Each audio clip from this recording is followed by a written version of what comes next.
Episode के starting में हम सभी क्लैंस के मास्टर्स, एल्डर्स और सभी एल्डर को एक बहुत ही बड़े से मॉन्यूमेंट के सामने देखते हैं, जहां पर उन सभी को अपनी सीट लेनी होती है, जिससे वो अच्छे लेवल की मार्शल आर्ट टेक्निक सीख सके। अब वहां पर बहुत सारे लोग होते हैं और वो सभी क्लैंस के मास्टर्स को देख रहे होते हैं। फिर वैन क्लैन का एक एल्डर बोलता है, हमारे वैन ज्ञान को अपनी पूरी कोशिश करनी होगी फॉर्च्यून मार्शल आर्ट को सीखने के लिए, जिससे वो हमारे फोर क्लैंस की प्रतिष्ठा को बनाए रखे। इससे हमारे क्लैन का स्टेटस और भी बढ़ जाएगा। इस पे वैन बोलता है, अंकल टोंग आप परेशान ना होइए, मैं अपनी फैमिली की एक्सपेक्टेशंस पर खड़ा उतरूंगा। तभी दूसरे क्लैन से कुंची वैन का मजाक उड़ाने लगता है, तो वैन को बहुत गुस्सा आता है और वो उससे कहता है, तुम्हारी हिम्मत कैसे हुई ऐसा बोलने की?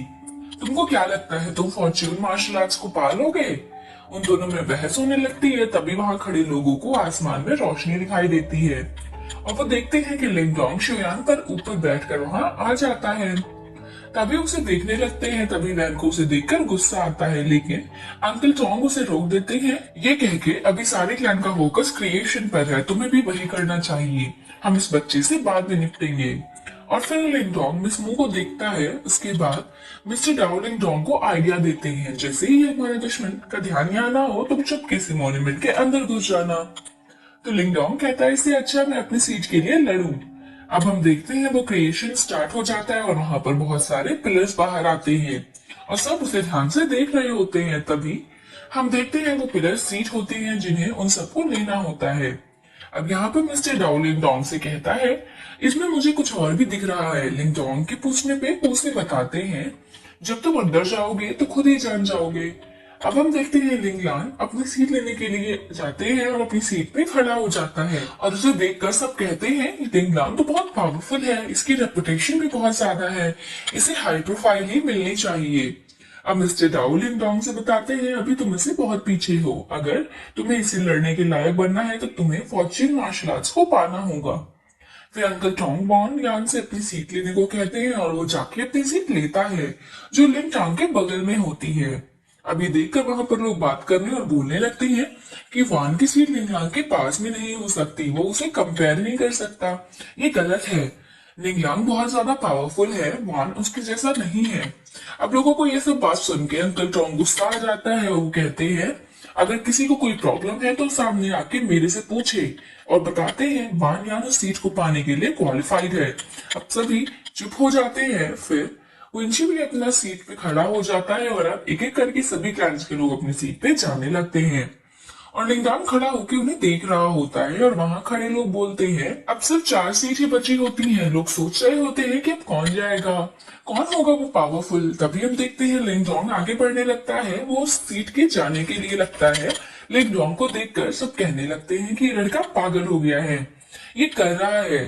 तभी अंकल मू लिंगडोंग को देखकर कहते हैं, हालांकि इस बच्चे की फैमिली से अलग कर दिया गया है, मगर इस बच्चे में बहुत हिम्मत है। लिंगडोंग आगे बढ़ ही रहा होता है कि तभी अंकल टोंग उसे रोकता है।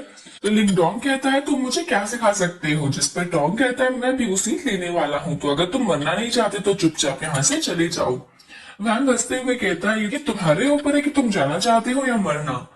तो लिंगडोंग कहता है, अगर वांग्यान ऐसा कर सकता है तो मैं क्यों नहीं? वांग तो अच्छा किंग भी नहीं है, तो वो यहाँ क्या कर रहा है? उसे वहां नहीं होना चाहिए, बल्कि मुझे वहां होना चाहिए। अब ये सुनकर अंकल टोंग को काफी गुस्सा आता है। वो कहता है, पागल लड़के, आज तुम्हें सबक सिखाना चाहता हूँ।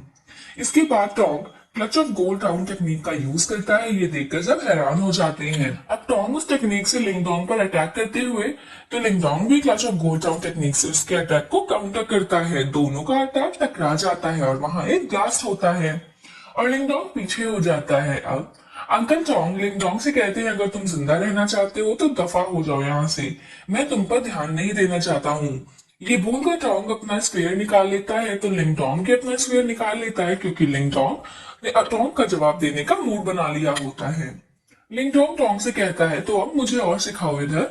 अंकल मू कहते हैं, मैं लिंगडोंग को कॉन्फिडेंस देखना चाहूंगा, उसने वांगटान को विरोध करने की हिम्मत की है। इधर हम देखते हैं टोंग तेजी से जंप करके लिंगडोंग पर अटैक कर देता है। लिंगडोंग भी उसके अटैक से बचकर टोंग पर अटैक करता है। अब यहाँ दोनों के बीच जबरदस्त फाइट स्टार्ट होती है, जिसमें दोनों एक दूसरे को टक्कर दे रहे होते हैं। तभी लिंगडोंग टोंग की तरफ आने लगता है अटैक करने, लेकिन टोंग एक एनर्जी फाइट रूम बना देता है जिससे लिंग टोंग उसके पास नहीं आ पाता और पीछे हो जाता है। लिंग सोचता है कि टोंग को हराना आसान नहीं होगा, जिसके बाद लिंग टोंग फोयन हॉल पावर को एक्टिवेट कर लेता है जिसमें लिंग टोंग के अंदर से फायर थंडर्स निकलने लगते हैं। अब लिंग टोंग बहुत पावरफुल और डेंजरस लग रहा होता है। इसके बाद वो तेजी से टोंग पर अटैक करता है। टोंग स्पेयर से उसे रोकने की कोशिश करता है मगर टोंग पीछे हो जाता है। तभी लिंग टोंग जंप करके अपने स्पेयर से टोंग पर अटैक करता है जिससे उसकी तरफ टोंग रोकता है और लिंग टोंग को पीछे कर देता है। जिसके बाद टोंग अपने स्पेयर से ड्रैगन बनाकर लिंग टोंग पर अटैक करता है मगर लिंग टोंग भी अपने स्पेयर से ड्रैगन राइडर बनाकर अटैक करता है। दोनों ड्रैगन टकराते हैं और वहां एक बड़ा सा ब्लास्ट होता है जिससे लिंग टोंग और टोंग दोनों ही पीछे हो जाते हैं।